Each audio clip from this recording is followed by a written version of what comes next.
আসসালামু আলাইকুম। আমার আজকের পর্বে তোমাদের সবাইকে স্বাগতম। আজকে আমি তোমাদের পাস্তা রান্না করে দেখাবো। এখানে আমি একটি প্যান বসিয়ে নিয়েছি, দিয়ে দিব 2টা ডিম। ডিমটা আমি একটু ক্রাম্বল করে নিব। দেখতেই পাচ্ছ আমি সাথে সাথে ডিমটা ভাঙিনি, জাস্ট 1 মিনিট পরে আমি ডিমটা ভেঙেছি। এভাবে ভেঙে নিবে। দেখতেই পাচ্ছ আমার ক্রাম্বল করা হয়ে গিয়েছে। একই প্যানে আমি পেঁয়াজ কুচি দিয়ে দিব। পেঁয়াজ কুচি দিয়ে আমি একটু ভেজে নিব পেঁয়াজটা। তোমরা তোমাদের পছন্দের সবজি এখানে ইউজ করতে পারো। আমি পেঁপে আলু দিয়েছি। দিয়ে দিব সামান্য পরিমাণ লবণ।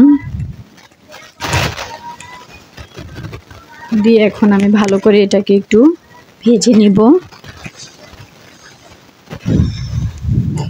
এভাবে ঢাকনা দিয়ে ডেকে কিছুক্ষণ পর পর একটু নেড়ে চেড়ে দিতে হবে। এই পর্যায়ে চুলার আঁচটা মিডিয়ামে রাখতে হবে, না হয় তলানিতে লেগে যেতে পারে। দেখতেই পাচ্ছ। এখন আমি দিয়ে দিব টমেটো কুচি। টমেটো কুচি দিয়ে একটু ভালোভাবে নেড়ে চেড়ে এটাকে মিশিয়ে নিই। এখন আমি ঢাকনা দিয়ে আবারও ডেকে নিব। ডেকে তারপর এখন দিয়ে দিব মটরশুঁটিগুলো। সমস্ত প্রকার সবজি যখন সিদ্ধ হয়ে যাবে তখন মটরশুঁটিগুলো দিতে হবে। আগে থেকে দিলে এটা বেশি সিদ্ধ হয়ে যাবে, খেতে ভালো লাগবে না।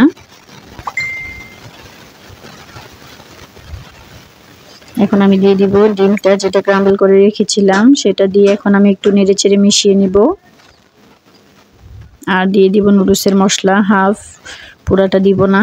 এখন দিয়ে এখন ভালোভাবে এটাকে আমি নেড়েচেড়ে মিশিয়ে নিব। আর দিয়ে দিচ্ছি পাস্তাটা আগে থেকে আমি বয়েলড করে রেখেছিলাম। এখন আমি এটা দিয়ে ভালো করে মশলার সাথে এটাকে নেড়েচেড়ে একটু মিশিয়ে নিব। দিয়ে দিব আর বাকি যে মশলাটা ছিল সেটা এখন আমি অ্যাড করব।